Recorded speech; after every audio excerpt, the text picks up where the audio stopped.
नमस्कार, मैं हूं सुधीर चौधरी और डिकोड में आपका स्वागत है। तो आइए आज की खबरों को आपके लिए डिकोड करते हैं। इस समय की सबसे बड़ी खबर आपके लिए ये है कि भारत सरकार ने ईरान में रहने वाले भारत के सभी लोगों को तुरंत ईरान छोड़ने के लिए कहा है।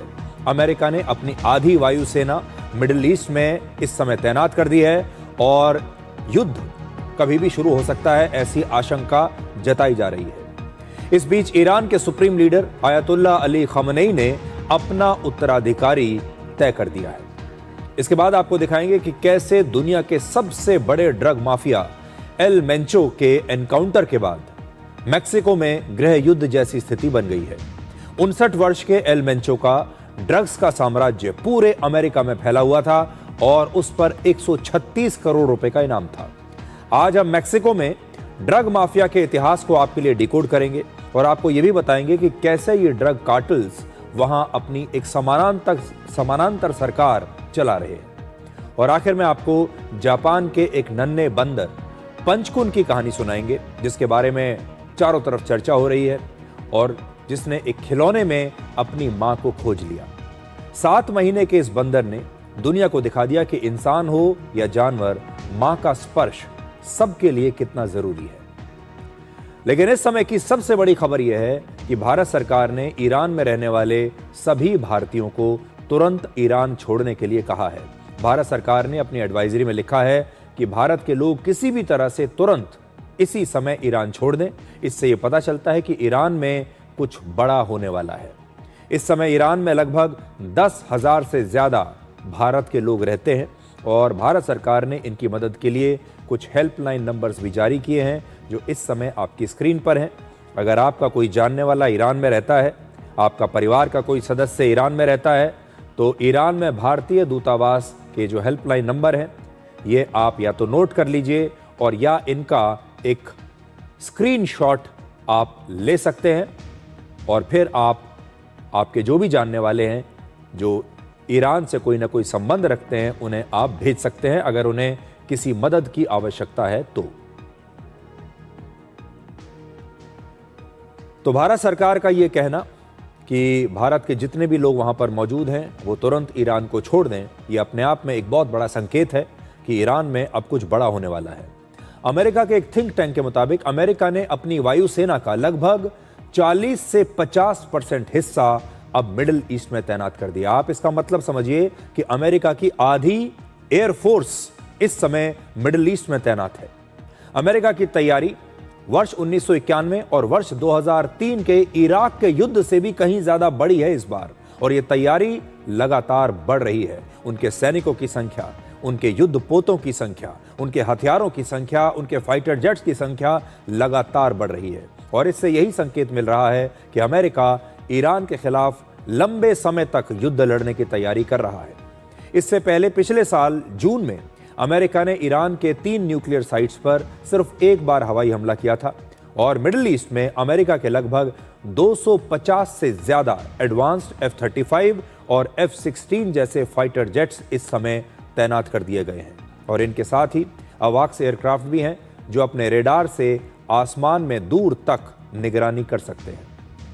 जबकि ईरान के पास लगभग 200 फाइटर जेट्स हैं इसके जवाब में, और उनमें से एक भी आधुनिक लड़ाकू विमान नहीं है। तो अगर आप देखेंगे ईरान की जो एयरफोर्स है और अमेरिका की एयरफोर्स, उसमें जमीन आसमान का अंतर है। ईरान की एयरफोर्स अमेरिका के सामने काफी कमजोर है और उनके पास बहुत पुराने एयरक्राफ्ट्स हैं और उनकी भी सर्विसिंग उनके लिए एक बहुत बड़ी चुनौती रही है क्योंकि उनके पास स्पेयर पार्ट्स नहीं है। C-130 हरक्यूलिस जैसे ट्रांसपोर्ट एयरक्राफ्ट और हवा में ईंधन भरने वाले एयरक्राफ्ट भी उनमें शामिल हैं। इसके साथ ही परमाणु विस्फोट का पता लगाने वाले कुछ मिलिट्री एयरक्राफ्ट भी वहां पर तैनात कर दिए गए हैं अमेरिका द्वारा। अब आपको मानचित्र पर दिखाते हैं कि अमेरिका के वॉरशिप्स इस समय कहां पर तैनात किए गए हैं। USS Abraham Lincoln aircraft carrier का पूरा बेड़ा अभी अरब सागर में तैनात कर दिया गया है और दूसरा एयरक्राफ्ट कैरियर जिसका नाम है USS जेराल्ड आर फोर्ड, ये भी वहां पर तैनात है। ये भी मिडिल ईस्ट के बहुत करीब है। इन दोनों एयरक्राफ्ट कैरियर पर ही अमेरिका के 10,000 से ज्यादा नौसैनिक इस समय तैनात हैं और USS जेराल्ड आर फोर्ड इस समय ग्रीस पहुंच चुका है और यहां से मिडिल ईस्ट बहुत ही करीब है। पर्शियन गल्फ में कई और वॉरशिप्स भी तैनात हैं जो ईरान के आसपास हैं या फिर बहुत जल्द ईरान तक पहुंचने वाले हैं। मिडिल ईस्ट में अमेरिका के सैन्य ठिकानों पर थार्ड और पेट्रियट जैसे एयर डिफेंस सिस्टम्स तैनात कर दिए गए हैं और ये ईरान के किसी भी संभावित मिसाइल हमले को हवा में ही मार गिरा सकते हैं। अब तक अमेरिका के 40,000 सैनिक ईरान की सीमा के आसपास मौजूद हैं और सैन्य रणनीति के इसकी एक बड़ी मशहूर कहावत है जो कहती है, amateurs study tactics, professionals study logistics. यानी जिन्हें युद्ध का अनुभव नहीं होता वो सिर्फ रणनीति पढ़ते हैं, जबकि जो युद्ध के अनुभवी लोग होते हैं, जो योद्धा होते हैं, वो अपने हथियार, गोला बारूद और संसाधनों से इसकी तैयारी करते हैं। और अमेरिका इस समय वही कर रहा है और उसने अपनी सप्लाई लाइन को बहुत मजबूत कर लिया है। पिछले एक महीने में अमेरिका के ट्रांसपोर्ट एयरक्राफ्ट की 160 से ज्यादा फ्लाइट्स हो चुकी हैं। मिलिट्री एक्सपर्ट्स ये कह रहे हैं कि लॉजिस्टिक्स पर सबसे ज्यादा फोकस करना इस बात का सबूत है कि ईरान पर हमला अब लगभग तय है। दूसरे विश्व युद्ध में हिटलर ने लॉजिस्टिक्स की तैयारी के बिना ही सोवियत संघ के एक बड़े हिस्से पर हमला कर लिया था, कब्जा कर लिया था। लेकिन उनकी सप्लाई चेन्स जो हैं, सप्लाई लाइंस जो थीं, वो उस समय मजबूत नहीं थी और यही हिटलर की हार का सबसे बड़ा कारण बनी। एक और दिलचस्प बात यह है कि वर्ष 2003 में इराक युद्ध के समय अमेरिका ने अपने लगभग 2.5 लाख सैनिकों को मिडिल ईस्ट में तैनात किया था, लेकिन इस बार अमेरिका अपनी वायु सेना को तैनात कर रहा है, अपनी थल सेना को नहीं।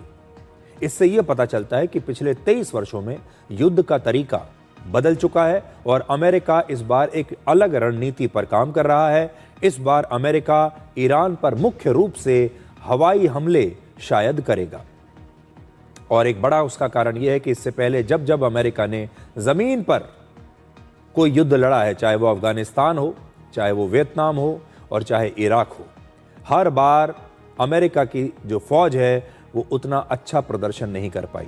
इसलिए हो सकता है कि अमेरिका ने इस बार अपने नए टैक्टिक्स इस्तेमाल करने का सोचा हो और उसने ये सोचा हो कि हम जमीन पर कम सैनिकों को उतारेंगे, लेकिन ज्यादातर हमले हम एयरफोर्स से करेंगे, यानी हवा से करेंगे।